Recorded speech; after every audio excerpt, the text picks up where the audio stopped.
स्वागत है। आज हम एक ऐसे मसले की तह तक जा रहे हैं जो आजकल कई छोटे व्यापारियों के लिए मतलब चिंता का सबब बना हुआ है। ये पुरानी यूपीआई पेमेंट्स के आधार पर जो जीएसटी नोटिस भेजे जा रहे हैं उसकी बात कर रहे हैं हम। हाँ, और हमारी ये चर्चा लर्न विद अमृत प्लेटफॉर्म पर प्रकाशित एक बहुत ही विस्तृत विश्लेषण पर आधारित है।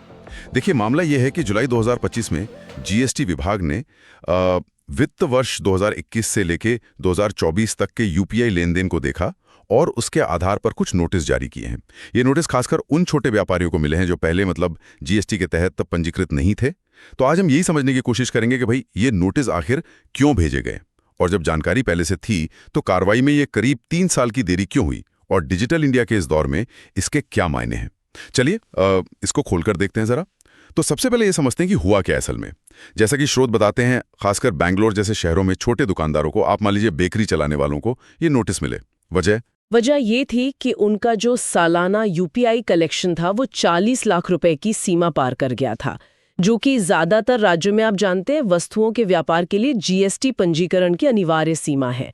लेकिन सोचने वाली बात यह है, जैसा आपने कहा कि वित्त वर्ष 2021-22 का डेटा तो 2022 में ही आ गया होगा ना, तो फिर ये नोटिस 2025 में क्यों आ रहे हैं, इतनी देर क्यों? हाँ, यहीं पर मामला थोड़ा पेचीदा हो जाता है। देखिए, स्रोत इस बात पर जोर देते हैं कि यूपीआई का जो डेटा है वो तो लगभग तुरंत मतलब रियल टाइम में उपलब्ध होता है सरकार के पास।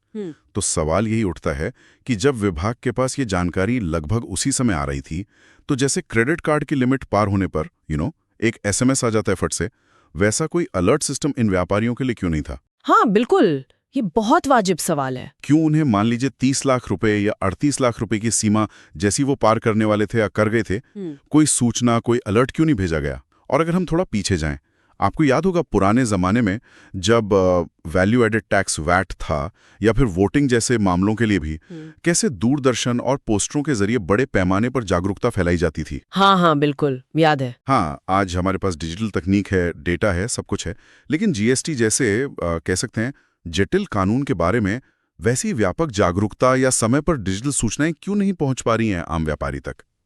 स्रोत यही बताते हैं कि जागरूकता के जो प्रयास हुए भी वो शायद विशेषज्ञों के बीच या फिर बंद कमरों वाले सेमिनार तक ही सीमित रह गए।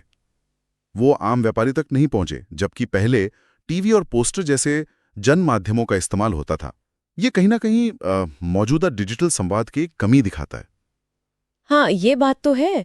ये अजीब भी लगता है क्योंकि एक तरफ तो सरकार डिजिटल पेमेंट को इतना बढ़ावा दे रही है और दूसरी तरफ खैर इन नोटिसों का जमीनी स्तर पर असर क्या हो रहा है, व्यापारी कैसे रिएक्ट कर रहे हैं? असर तो काफी गहरा है जैसा सुनने में आ रहा है। स्रोत बताते हैं कि छोटे व्यापारी वाकई डरे हुए हैं। उन्हें अक्सर ये भी नहीं पता होता कि सूचना पत्र यानी इंटीमेशन और समन यानी समन में क्या फर्क है। वो बस नोटिस देखकर घबरा जाते हैं। अब आप सोचिए, 3-3 साल पुराने रिकॉर्ड्स को खंगालना, हर एक क्यूआर कोड से हुई पेमेंट का हिसाब देना, ये उनके लिए कितना बड़ा आर्थिक और मानसिक बोझ बन गया है। कई लोगों के पास तो शायद इतने पुराने डिजिटल रिकॉर्ड्स सहेज कर रखना भी मुश्किल होता होगा। अरे हाँ, और क्या इसका एक नतीजा ये भी हो सकता है कि व्यापारी मतलब डर के मारे वापस नकद लेन देन की तरफ मुड़ने लगे? ये तो बिल्कुल डिजिटल इंडिया के मूल उद्देश्य के खिलाफ जाएगा, है ना? बिल्कुल सही कहा आपने। और यहीं पर जिम्मेदारी का सवाल भी उठता है। देखिए, बेशक व्यापारियों की अपनी जिम्मेदारियां हैं, उन्हें हिसाब रखना चाहिए, सीमा पार होने पर पंजीकरण कराना चाहिए, ये सब सही है।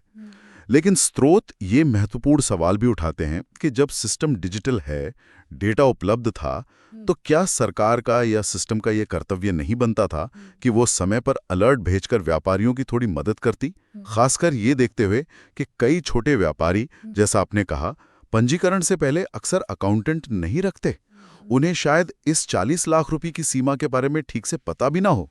और दिलचस्प बात यह है कि लर्न विद अमृत प्लेटफॉर्म का विश्लेषण कुछ व्यावहारिक समाधान भी सुझाता है जो इस स्थिति को बेहतर बना सकते थे या शायद भविष्य में बना सकते हैं। अच्छा, क्या समाधान है? पहला तो है एक तत्काल अलर्ट सिस्टम। जैसे ही किसी व्यापारी का यूपीआई लेन देन एक तय सीमा के पास पहुंचे, मान लीजिए 30 लाख या 38 लाख, या उसे पार करे, उन्हें एसएमएस या ईमेल से एक ऑटोमेटेड सूचना मिल जाए। ये कितना आसान होता। हाँ, ये तो बहुत ही प्रैक्टिकल है। दूसरा, स्पष्टीकरण के लिए एक आसान डिजिटल विंडो, जहां व्यापारी बिना किसी जटिल ऑडिट प्रक्रिया के डर के ऑनलाइन ही जरूरी दस्तावेज या अपना स्पष्टीकरण जमा कर सकें। इससे अधिकारियों का भी समय बचेगा। बिल्कुल, कम से कम उन्हें ऑफिसों के चक्कर तो नहीं काटने पड़ेंगे। सही बात।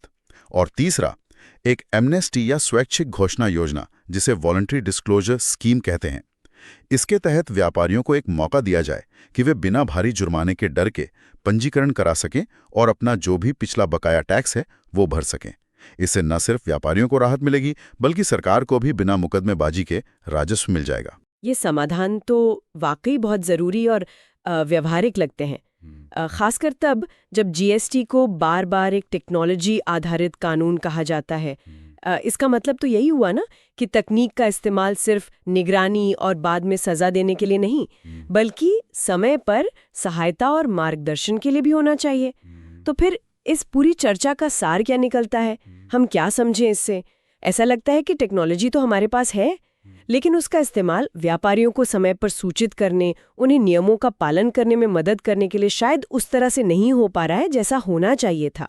ये नोटिस उसी गैप, उसी खाई को उजागर करते हैं। डिजिटल इंडिया का वादा सिर्फ लेन देन की आसानी तक ही सीमित नहीं होना चाहिए, है ना, बल्कि नियमों के पालन को भी तो सुगम बनाना चाहिए। बिल्कुल।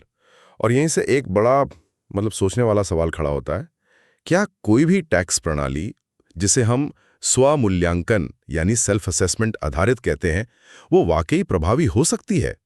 अगर उन लोगों के पास जिन्हें इसकी सबसे ज्यादा जरूरत है, यानी छोटे व्यापारी, अपने ही लेनदेन को आसानी से ट्रैक करने और समझने के डिजिटल उपकरण या फिर समय पर मिलने वाली सूचनाएं ही ना हो, ये विचार करने वाली बात है कि क्या सिस्टम को इस तरह डिजाइन किया जाना चाहिए कि वो विश्वास पैदा करे, भरोसा बनाए, ना कि 3 साल बाद अचानक नोटिस भेजकर डर पैदा करे। तकनीक को डर का नहीं बल्कि सुविधा का पर्याय बनना चाहिए। बहुत सही कहा, सोचने वाली बात है ये तो। इस वीडियो को देखने के लिए आपका बहुत बहुत धन्यवाद। उम्मीद है कि आपको ये जानकारी मददगार लगी होगी। वीडियो को लाइक करें, शेयर करें और लर्न विद अमृत चैनल को सब्सक्राइब करना ना भूलें। बेल बटन दबाएं ताकि आपको जीएसटी, इनकम टैक्स और स्मार्ट मनी हैबिट्स की हर अपडेट मिलती रहे। मिलते हैं अगले वीडियो में। Thank you.